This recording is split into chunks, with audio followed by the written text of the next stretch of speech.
안녕하세요. 오직예수TV 김자영입니다.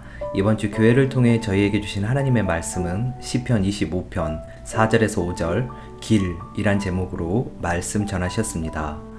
여호와여, 주의 도를 내게 보이시고 주의 길을 내게 가르치소서. 주의 진리로 나를 지도하시고 교훈하소서. 주는 내 구원의 하나님이시니 내가 종일 주를 기다리나이다. 시편 25편 4절에서 5절 말씀. 오늘의 설교 목적입니다. 길을 따라가게 만드는 것입니다.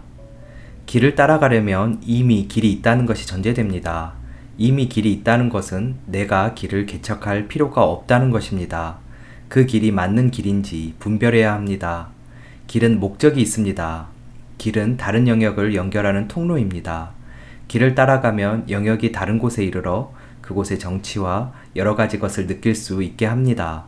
신앙이 있다면 반드시 열린 길이 있어야 하고 열린 길을 입체적으로 알아차릴 수 있는 영적인 눈이 생겨야 합니다. 하나님의 세계와 우리 세계가 연결되는 길을 봐야 합니다. 신학적 용어로 길 따라간 예수라는 말이 있습니다. 요한복음 5장 19절을 보면 예수님께서는 아버지께서 하신 일을 보지 않고는 아무것도 스스로 행할 수 없다고 말씀하셨습니다.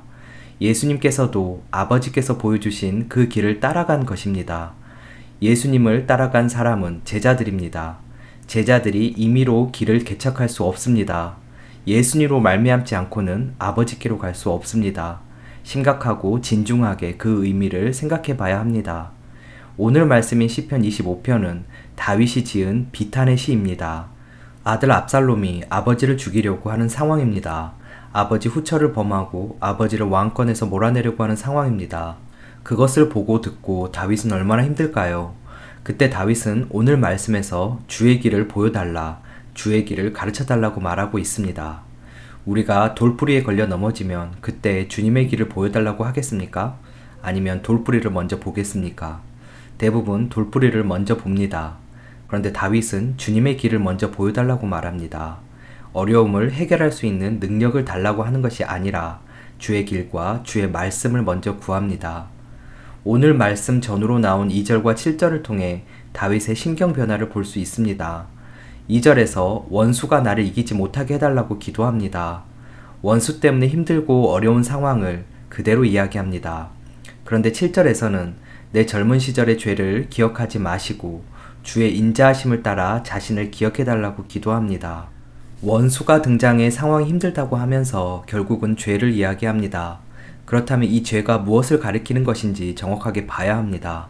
보통 이러한 상황에서 우리 시선은 절망적 상태, 문제, 상황에 가 있습니다. 그것을 느낀다는 것은 마음이 고통스럽다는 뜻입니다. 예배드리고 나갔는데 교통사고 났고 집에 불이 났다고 한다면 마음이 고통스러울 것입니다. 다윗은 더한 상황입니다. 어려움의 극한 상황에서 다윗은 죄를 이야기합니다. 환경을 막아달라고 기도하는 것이 아니라 젊은 시절의 죄까지 언급하며 죄를 해결해달라고 이야기하고 있습니다. 상황은 온데간데 없고 죄의 문제, 죄의 고통만 남아있는 것입니다. 우리가 잘 아는 시편 23편은 여호와는 나의 목자시니 나는 부족함이 없다고 고백합니다. 여호와가 나의 목자일 때 목자의 음성을 듣습니다. 이 시에서도 다윗이 부족함이 없다고 고백하는 이유가 있습니다. 하나님이 나의 목자라면 나는 짐승입니다. 내가 짐승이라는 말은 내가 똑똑하지 않다는 정도를 넘어서는 것입니다. 내 속으로부터 뒤바뀐 거듭남이 있다면 내 온 신경은 주님을 주목할 수밖에 없습니다. 양은 목자를 주목하지 않으면 죽습니다. 달리기도 못하고 눈도 나쁘고 힘도 약합니다. 시력이 너무 나빠서 4m, 5m 밖에는 못 봅니다. 그래서 양은 자기 길을 자기가 개척하러 가면 죽습니다. 여러분, 하나님이 목자 맞습니까? 대답은 다 합니다. 그런데 길을 개척하려고 하면서 삽니다. 그렇다면 목자라는 고백은 가짜입니다. 양은 푸른 초장이라는 비전을 스스로 갖고 있으면 죽습니다. 어딜 가면 푸른 초장이 있어서 더 먹을 것이 있을고 하는 마음이 있다면 양은 죽습니다. 양의 비전은 목자입니다. 양이 바라봐야 할 곳은 목자입니다. 목자가 양을 푸른 초장으로 데려가는 것입니다. 하나님이 목자라는 생각, 의식이 있다면 나의 꿈은 없는 것입니다.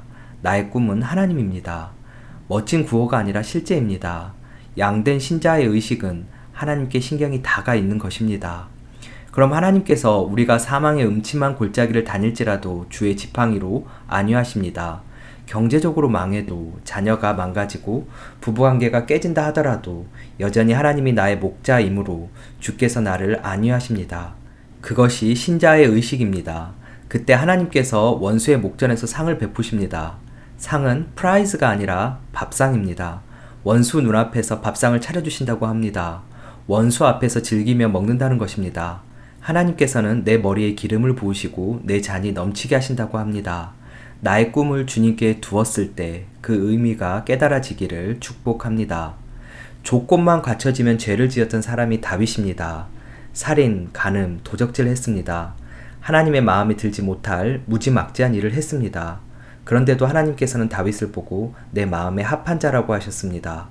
어디를 가도 다윗이 이기게 하겠다고 하셨습니다. 다윗에게 양의식이 있었기 때문입니다. 처음부터 흠 하나 없이 온전하게 길을 갔다는 것이 아닙니다. 원수 때문에 아프고 힘든 오늘 말씀의 상황 가운데 양의 의식, 신자의 의식이 돌아온 것입니다.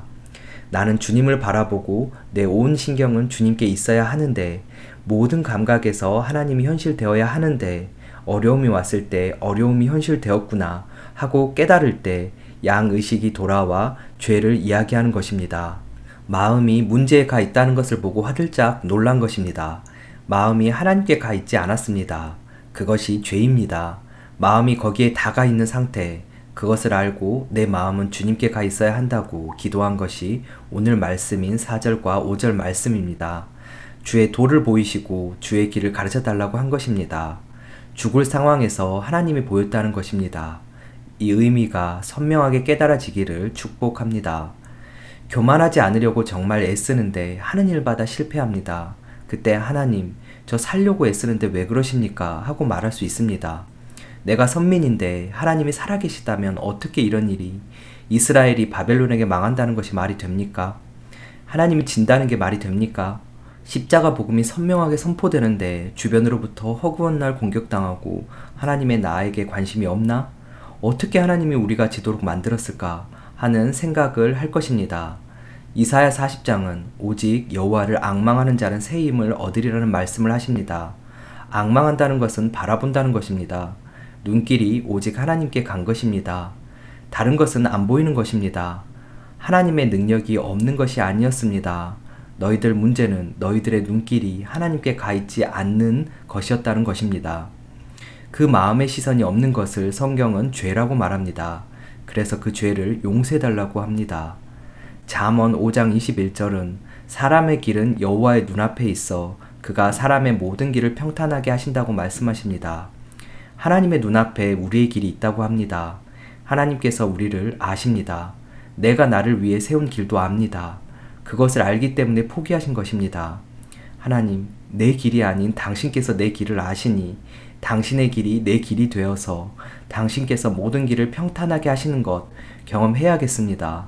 내 뜻을 펼치느라 내 인생을 망가뜨리는 것이 아니라 예수님과 십자가에서 연합하여 죽어 하나님의 길이 내 뜻이 되어서 하나님이 인도하시는 것 보고 싶습니다.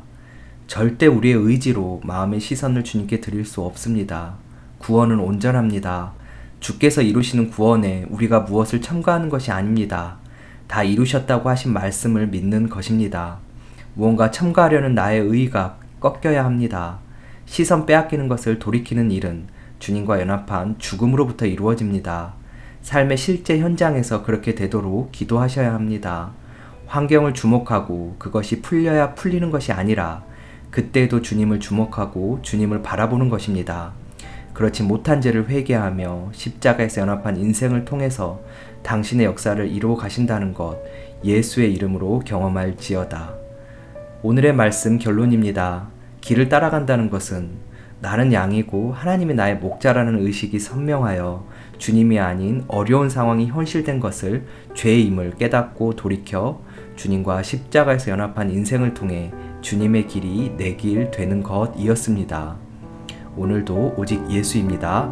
감사합니다.